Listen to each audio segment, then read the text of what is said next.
So, you just started using LinkedIn Premium. Now what? Well, on your premium company page, you noticed around 7.5 times more page engagement and 5 times more page views. Well done. And now, new clients are messaging you. All because you're using LinkedIn Premium, which helps you get the business growth you want. Think big, small business. Think big. Start your free trial at linkedin.com/premium small business. That's linkedin.com/premium small business. The First Lady of New York Radio, Joan Hamburg. Entertaining and informative. Talk Radio 77 WABC. When my producer handed me a new book called Madoff Talks, uncovering the untold story behind the most notorious Ponzi scheme in history, it was tempting, but I thought, did I have enough of Madoff? And then I started reading author Jim Campbell's new book. And I'm telling you guys, I couldn't put it down. There's stuff that we never even thought of. And the realization that when you read this book, this could all happen all over again. That some of the greatest financial people or investigative people saw all this stuff and didn't know, didn't realize, or just decided not to do anything about it. How do you fleece people, investors, of what seems to be $65 billion, maybe more, and all the authorities that be let it go? I'm sure this also entered the fertile brain of Jim Campbell, who's got his own syndicated show called Business Talk. He's got a business as well, and he knows the corporate world, the financial world, and he did something that no one else got to do in Madoff Talks. He got all the characters to talk. Now, we all had exposure to a lot of stuff, but they didn't talk. So how come they all talk to you, Jim?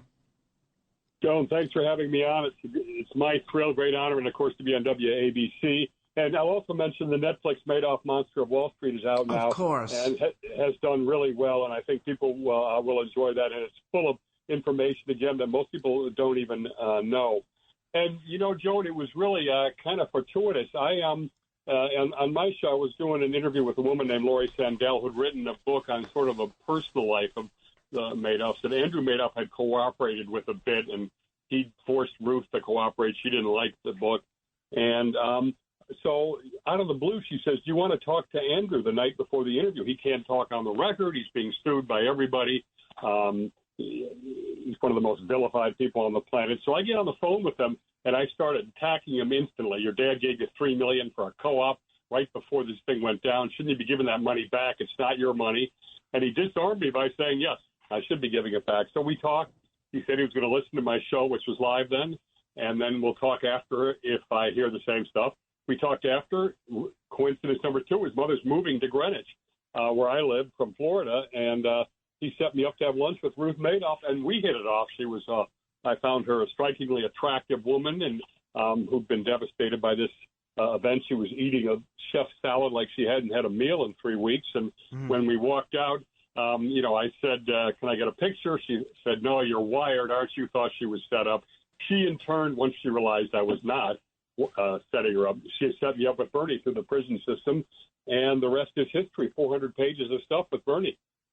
Now, did you, before you got into the family, did you think that the Madoffs had to know, particularly the boys?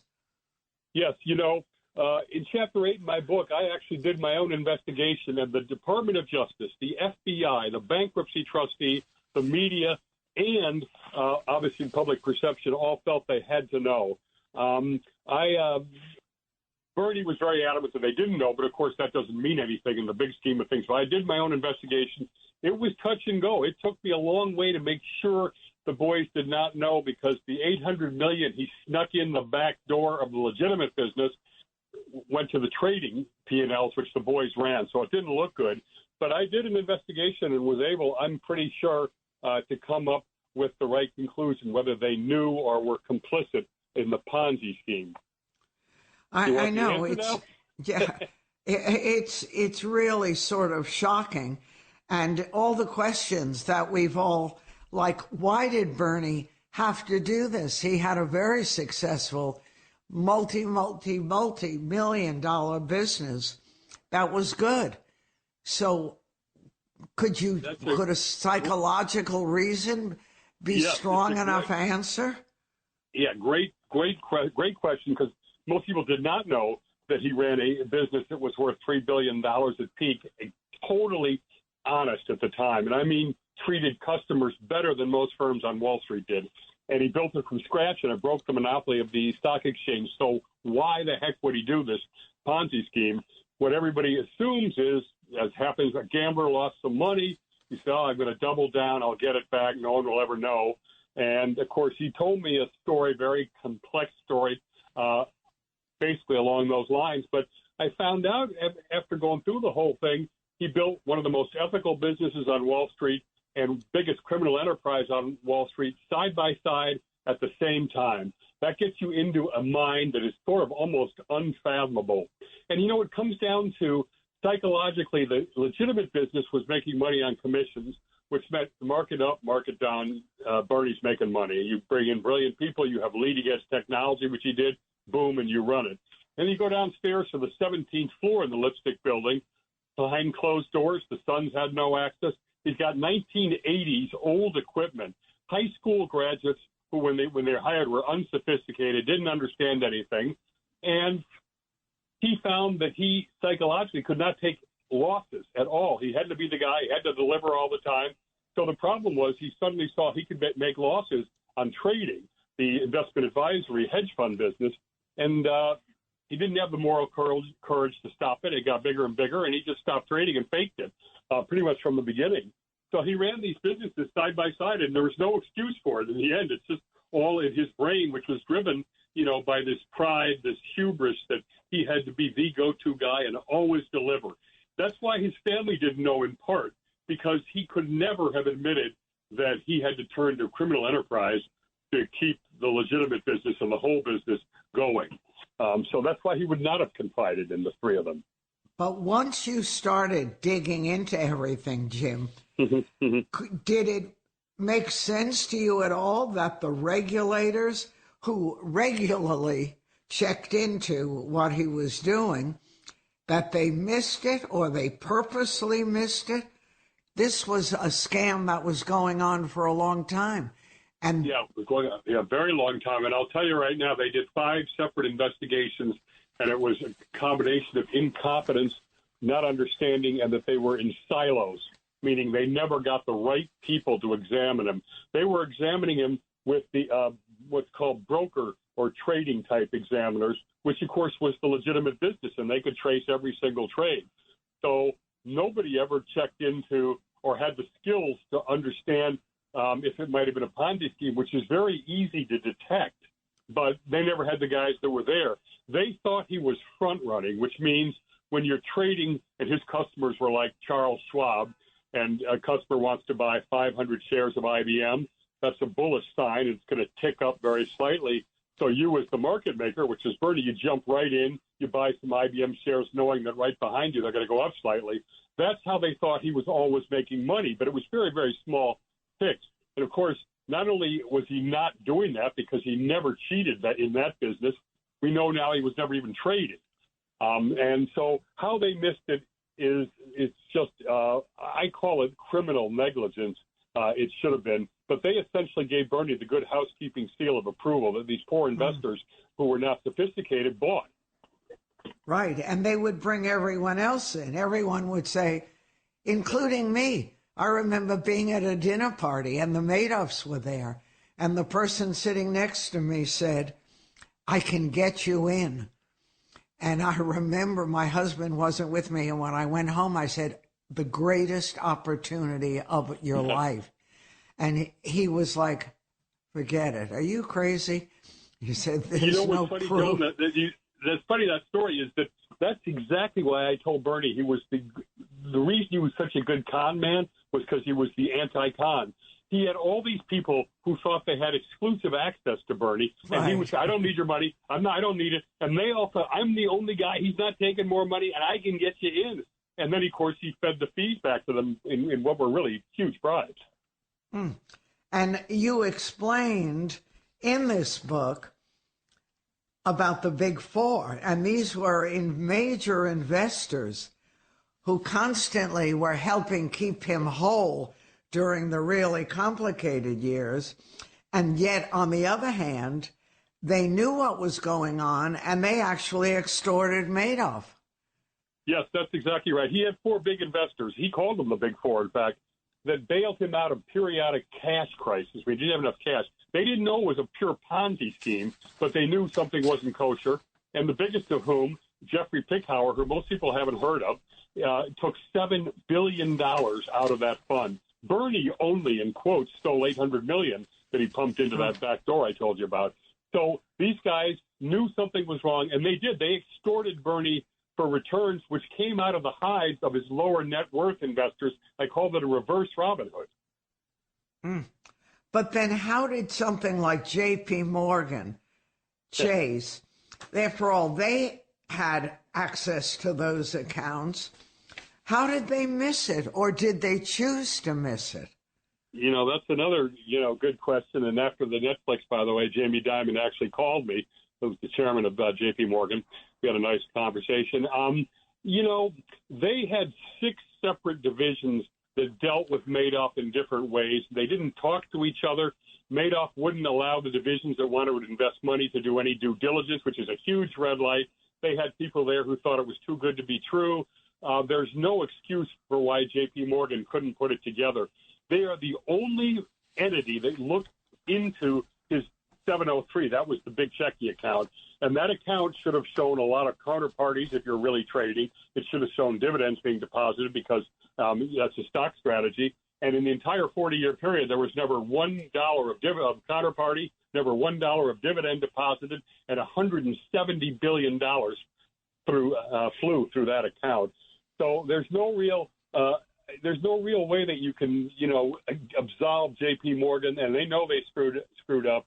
And the question is, did I call them criminally willfully blind? And I did not call them criminally willfully blind because their organizations didn't talk to each other well enough, a little bit like the SEC. But it's obviously a very, very bad moment for them. Right. And you also showed us a Bernie that most of us had no knowledge or no access of. And that's a Bernie who was quite brilliant in his own way and did make a lot of money through a legitimate business and had a legitimate career. So the psychological background of this man is really extraordinary. And Joe, not only is it extraordinary, but the sad part is he would literally say, Jim, my lawyers tell me I have to have remorse. And, that's probably not a good way to show remorse. And within a minute or two, he'd be like, these people were greedy. They were always demanding results. I had to always deliver. If they put money in and they weren't wealthy enough, they shouldn't have been in it. If they didn't diversify, that's their fault. He saw himself as a victim, like a narcissist. And at the same time that he was basically stealing their money, and he set up the bribes and everything. So it is, and, we're talking within the Jewish community. This was 85% a Jewish affinity crime and charities. So he's ripping off folks in his own community without the degree of remorse that should have been there. As you said, at the same time, he is brilliant. He had total recall. He was always trying to justify that his strategies were worked and that it was real. And then he would say, well, Jim, I know I wasn't doing any trading. So it's kind of delusional. It was like, yeah, it would have worked if I hadn't done it, if I had done it. Oh, my gosh. And you actually corresponded with him and talked to him when he was in prison, too. Yes, most of our totally it was all during when he was in prison, and he would write me these 7-page long, single space, both sides letters, and then emails, and that was the basic gist of it. Just pouring his heart out. It reminded me kind of like Nixon, always trying to justify what he was doing, like a Greek tragedy. The First Lady of New York Radio, Joan Hamburg. Entertaining and informative. Talk Radio 77 WABC. I'm talking to Jim Campbell, and Jim has his own syndicated show, Business Talk with Jim Campbell. He's got his new book, Madoff Talks, and Jim talks to most of the people that we never had access to, just looking in from the side, and he actually sat down through various ways with the boys, with Ruth, and with most of all, with Bernie. And did you end up liking him at all? I mean, what did you really think after this? Yeah, that's a good question, too. He is likable. It's low-key charisma, and, of course, his brains and everything. So it's hard to dislike him. But was I did all my investigation, and so much of it became lies and pathological, and you realize, the damage he did. And, his son committed suicide. Another son died of cancer. Investors committed suicide. A British war hero committed suicide, and he never had remorse. The guy in New York who committed suicide, the French guy, literally Villachet was his name. He had royalty from Europe in, and this was all a matter of honor to him. And when he lost $2 billion of their money, he slit his wrist and killed himself because it was honor.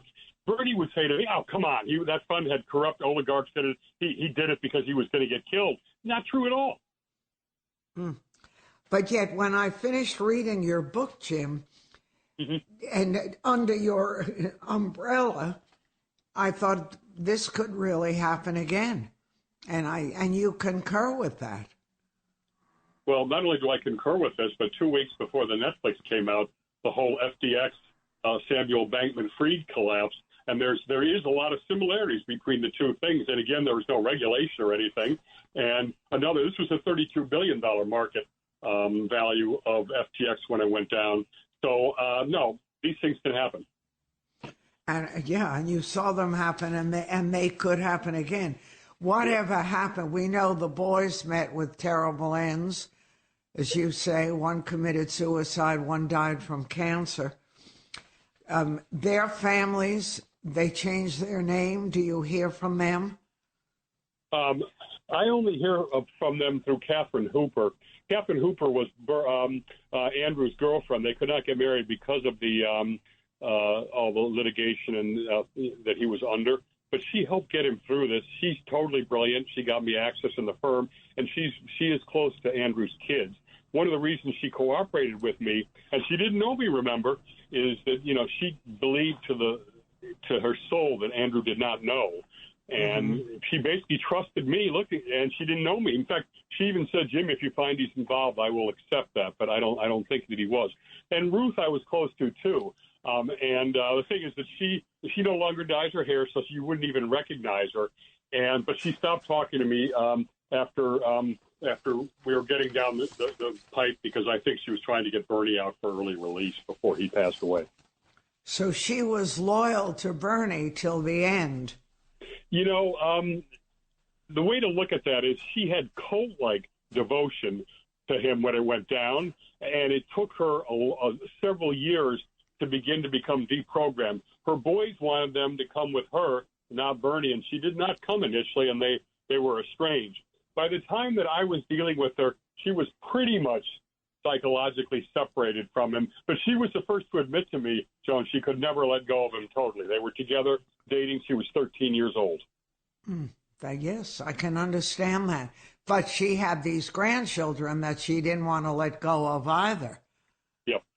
Yep. And Mark vetoed her from going to the.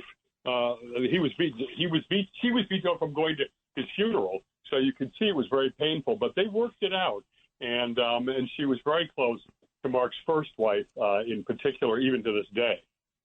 Does she have any money? How does she live today? Okay, she lost $800 million with it, but she was left with $2.5 million by the government. $500,000 of that went to the lawyers. So she was living off of that. Now, initially, Andy had a house in Greenwich, like a summer house. She lived there rent-free. She drove a car literally with dents in it. And then she moved when Andy died to an apartment in Old Greenwich. She was paying $2,900 a month for it. Any expense over $100 she had to submit to the bankruptcy trustee. And you know what? She didn't complain at all. Wow. Amazing. And it's the story is just so hard to believe. Yep. So did you ever hear an I'm sorry from anyone? Relatives, friends, workers, Bernie, anyone who knew? No. Obviously there's all the folks that maintain they did not know. There were a lot of people in the legitimate upstairs firm, the 19th floor, who stayed with that firm in part because he treated customers so well. They were not only devastated, but they felt some residual guilt themselves. Not that there's any way they could have known, but how the heck could they have been there, And, and of course, Mark was totally tormented over that. He killed himself over it. Ruth felt terrible. Did she apologize for it? She didn't. She didn't know. And she was a victim of it, too. But you can't call her a victim like you can call, other victims who lost all their money. Right. And she was devastated. She was destroyed by Bernie destroying their name. That she felt that her name was what meant something. But she wasn't unsophisticated. She wasn't dumb. So she didn't know. But she can't totally plead that I'm a naive moron because she was not. No, not that's for sure. And when you read all this, how much money? You said $65 billion was probably what he scammed or fleeced people of. So how much was returned? And the return itself was enough for a separate book. Yeah. Here's how that worked. That $65 billion number was the fake total amount of gains. So that money was never real. And that's $65 billion. What did they originally invest with him? That was $19 billion. Okay, they thought their statements told them every month at the end that they had that $65 billion. And let's face it, if your Merrill Lynch statement couldn't be trusted, that's a really bad thing for the industry. And the industry did not recognize that when they went to make them whole. They said, "Oh, it's not real." Okay, so people basically were bamboozled by SIPC, which is the FDIC equivalent that's supposed to get your money back. Anyway, they got back $14 billion out of the $19 that they originally invested, which is amazing for a Ponzi scheme. But how did they get that? Well, $10 billion of it essentially was from the Big Four, of which Madoff helped get. And that bankruptcy trustee made $2 billion. Oh my gosh! $2 billion in fees and expenses off of that money they recouped, which to me is a scandal in and of itself because they were completely unprepared and had no money in their reserve fund, essentially, when Bernie went down. And how did they get that money quickly? They took it from Madoff victims and gave it to other Madoff victims. Madoff victims that took their money out, they went after them, even if they longer had it, tried to claw it back, and then give it to Madoff victims who lost all their money because they didn't take it out. And they made $2 billion off of Madoff victims having to give money back and forth to each other, which I don't know what you think about that, Joan, but it's not very kosher to me. Shocking. Absolutely shocking. And none of those guys went to jail. That is, of course, the other big thing. Bernie went to jail. His brother went to jail. The head of operations and his right-hand man, Frank DiPascali, would have gone to jail. He died. And then a few people on that 17th floor I told you about, those high school unsophisticated types. No one else. None of the feeder funds who knew it wasn't right. None of the Big Four. None of the accounting firms or anybody that was supposed to be auditing. And that was it. And there was once an article after Bernie was in jail that he was treated as a hero. Was that fact? Yeah, or Bernie was, his manipulative genius was he would to become the guy, and that's how he did it in the firm with the regulators. And it was the same kind of thing in prison. Is he makes himself the guy. Now, of course, they thought it was cool that he could scam that kind of money. But he kind of became the guy. Now, he was in the medical wing for a long time, too. because of health stuff. Right. So not necessarily in the mainstream there. Not in the main jail. So Main did jail, yeah. anything really shock you or surprise you, Jim, in doing this book and in having access to the characters?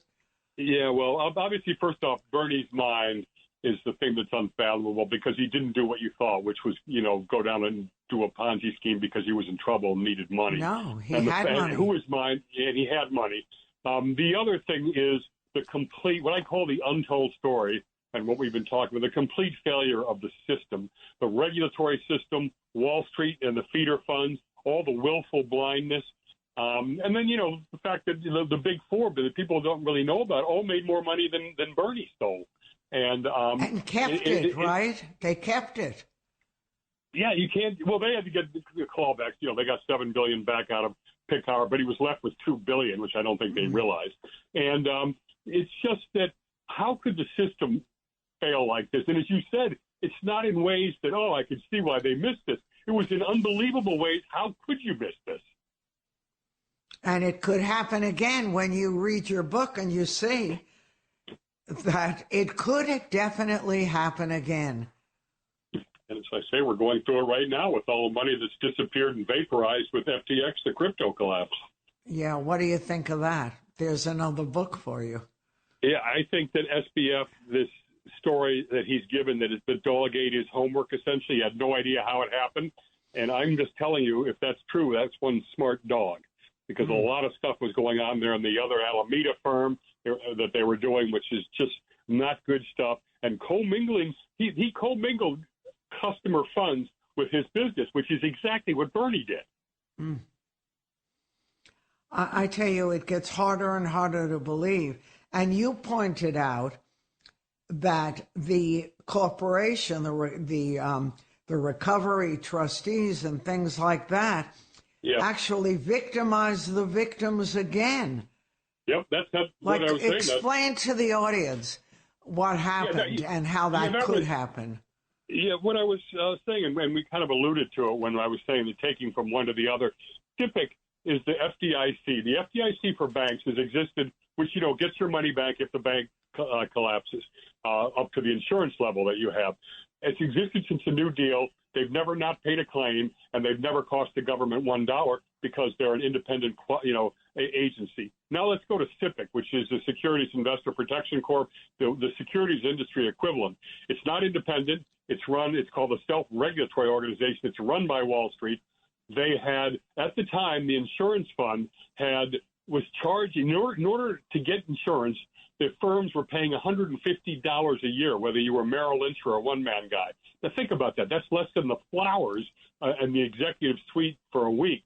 FDIC, you pay based on the risk of the bank. So it's thousands and thousands of dollars. So there's no money there. So Bernie goes down. What the heck are they going to do to give people their money back? And that's where SIPC came up with this thing saying, hey, it's a Ponzi scheme. It's not real. We don't recognize it.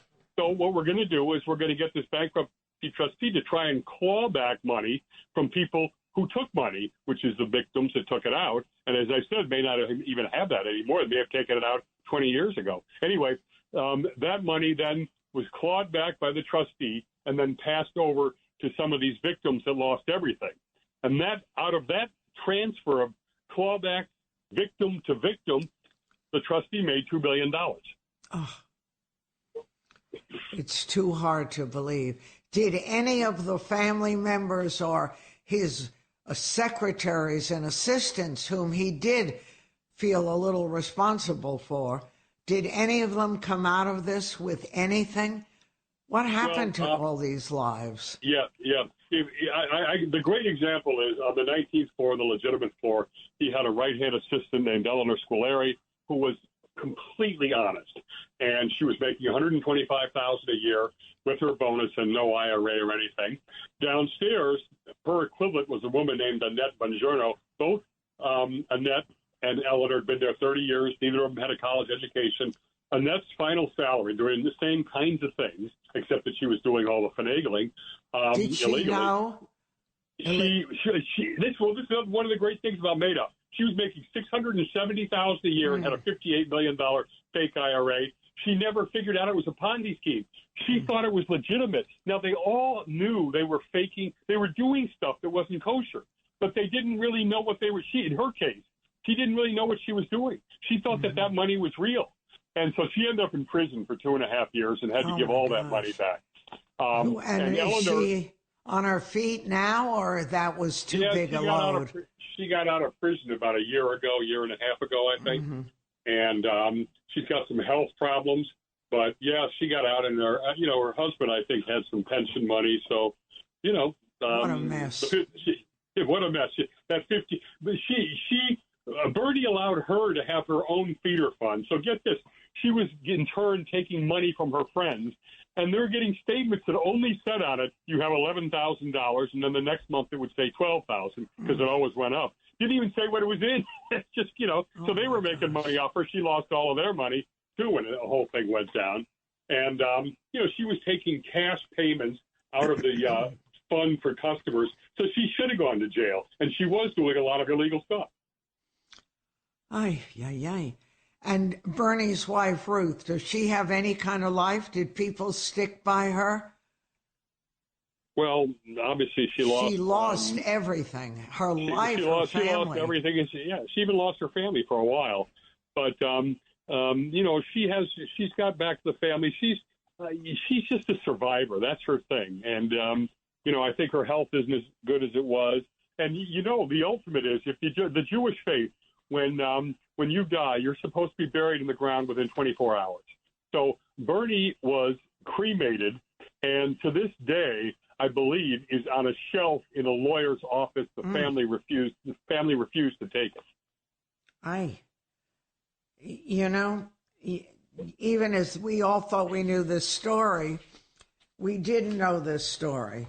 And Madoff Talks, it's like reading a thriller in many ways. And a lot of you watch the documentary.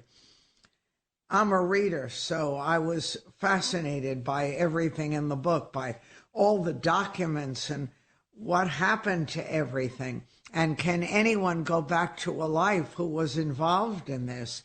Can they? Or did this destroy them?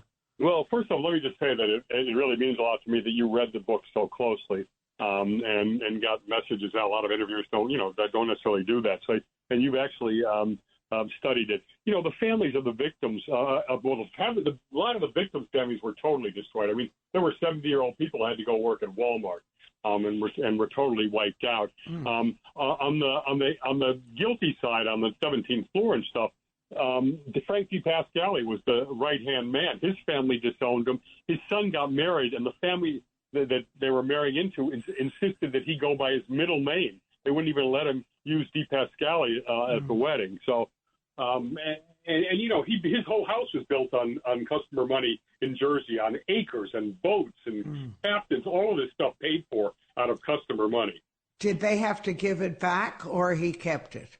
No, they had to give it back. I mean, they had to give it back so much. Get this, Joe. He had koi fish in his pond there. Right. The FBI took the fish out of the pond. Oh, my gosh. They took the hubcaps off of his son's car.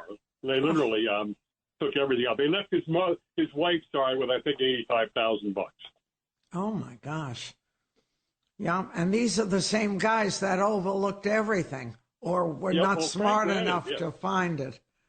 Yeah, Frank was a high school grad. He set up the whole computer system off his old system that did all the fake stuff. And then, by the way, totally bamboozled the SEC people. There were all these, lawyers, sophisticated. He ran circles around them. They used to print fake stuff up on the 17th floor right off of a printer. They put it in the freezer because they didn't want them to know that they just printed it off, come up and give it to the SEC and bamboozle them.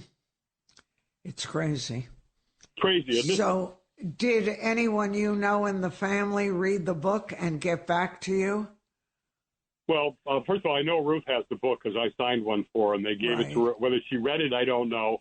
I know Catherine Hooper read it. I don't know if anybody – I don't know who's read it. Now, I know Ruth's lawyer has read it, and he was very close to Bernie, and he appreciated the book, he said.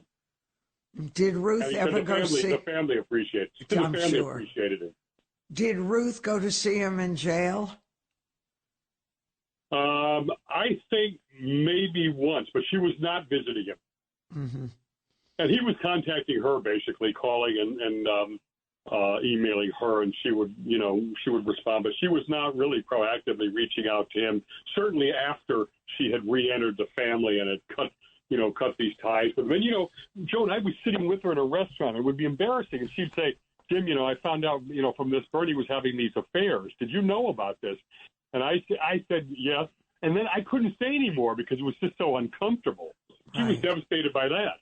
Well, I don't blame her, but it was interesting because with all we knew, that was rarely mentioned. And I'm sure that for her, that was as excruciating as finding out that their lives were a fake. I think that's true, Joe. Now, obviously, it's tough to admit that because people, losing all this money is terrible. But I do think the way that it hit her in kind of that way, that it was really right to her heart. Because you got to remember that she worshipped him. They were together since 13. And, and this went on not like hundreds of affairs, but some affairs. Right. And she had a fabled life until she had no life. Good way to put it. Yeah, it's an amazing story. Good job. Thank you, Jim Campbell. Madoff Talks, available wherever books are sold, and the documentary is still available. So go take a look and get the real story of the Madoffs. What happened, Joe, what motivated. Yes. Great. Thank you very much, Joe. My honor to be on your legendary show. Thank you very much for taking the time. A pleasure, Jim. Take care. Good luck. We'll talk again.